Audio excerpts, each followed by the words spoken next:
Thundah takes the lead. Hey, what's going on? My name is DK Thundah. I'm a music producer and a rapper, and today I'm going to do a beat breakdown for Light Feather's Better Way. So, let's take a look.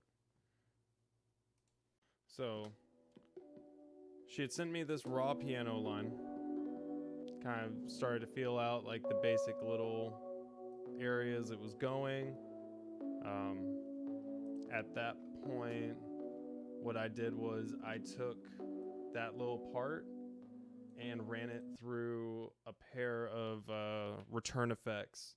So it was 2 Convolution Pro reverb units from Ableton. Basically, it just gives you like a spectral image of what the reverb itself looks like. I had one that was just a really long decay, lasted a really long time. It was about like 6 seconds for the regular reverb. The reverse reverb was on like 7 seconds. So it was taking 7 seconds for it to come in.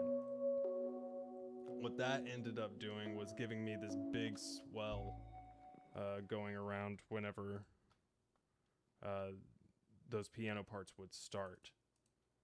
So it just, this little bit of swell, I pushed them out towards the sides of the mix so that way you just have this ambient texture of the piano, of like the notes of the piano, but not any of the impact or the attack, none of the like percussive elements of the piano part.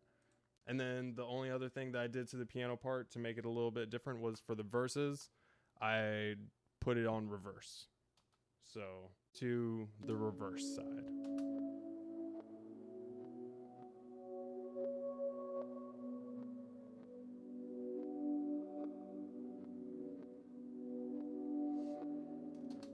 What I really like about reversing samples is that it helps like kind of give you the inversion of the chords. Stuff like this can be really, really neat and give you a lot of really interesting things. I know reversing isn't inverting, but I feel like sometimes you get a similar effect out of it. So works good enough for me, right? So I ended up creating a lot of different instruments for this particular song.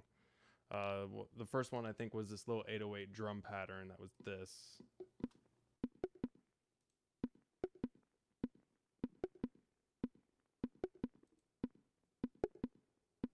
Yeah, and basically just made like a little pair of toms, a lower one and a higher pitch one, put that on the piano pad and just played that.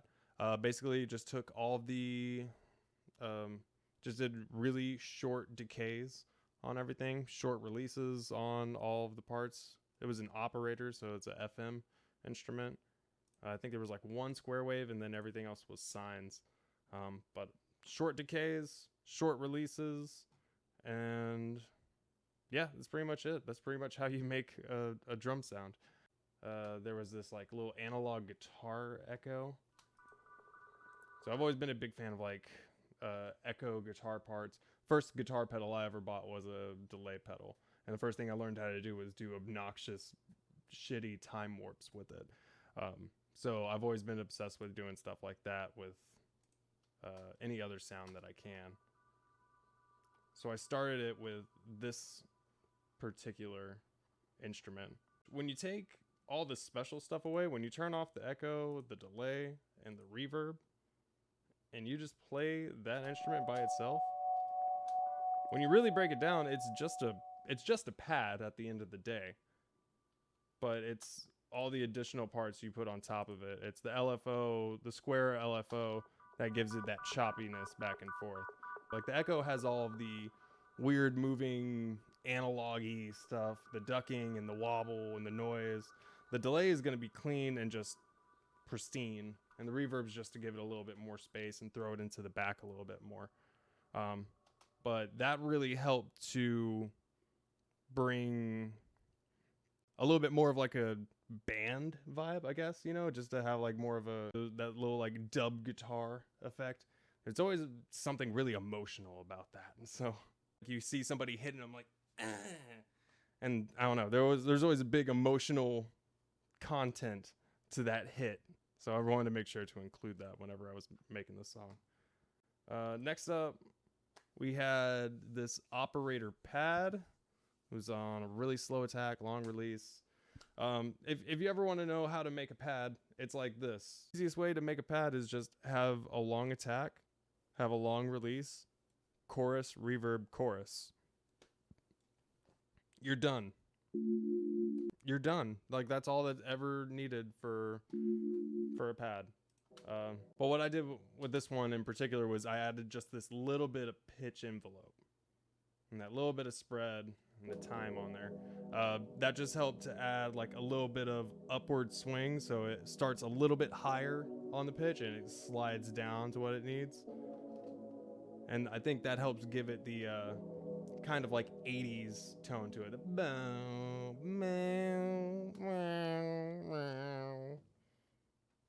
Or I guess like the dying cat sound to it. So as tempting as it is to use just like a straight 808 sub kick, I knew that wasn't going to be right for this. I needed like a sub bass line that was actually going to sustain out and ride throughout the entirety of the song. So for that, I actually chose the analog synth instrument from Ableton and messed around with that. Basically had it going through a sine wave and a sawtooth. Sine wave was put up 1 octave and just dropped the frequency like hell. Just put it real low. Had to bring out the waves Q8 and the transient shaper. So the Q8 was just to get rid of the frequencies that I knew were going to be clashing with anything else in the song. Got rid of, let's see here. Ended up getting rid of a lot of the mid-range and let it just really sit around that like 60 to like 80 hertz zone. And then the transient shaper from Kilohertz is really cool. It's one of my favorite ones. Shaper sub hit. Yeah, basically you have an attack that you can boost up. You can pump it, so that just helps drop the volume right after the transient. So it like drops it immediately and starts to bring it back up. So that way you have your impact, but it doesn't like overstay its welcome in that initial zone. And then the sustain is just a way to boost up the very ending. So that way the pump doesn't do too much work against your actual sub itself. So I thought that was going to be really useful in this particular situation, seeing that I was going to be having it, instead of it be the percussive instrument, it was going to be another melodic instrument in the background. So the other thing I really like about that transient shaper from Kilohertz is that it kind of allows me to not need a sidechain compressor. I know a lot of people like to do sidechains with their kicks and their sublines, but for me, I like it, but sometimes I feel like it can go too far and I don't need to be Flying Lotus. I'm not making EDM tracks all the time. Sometimes I just need a little bit of push and pull.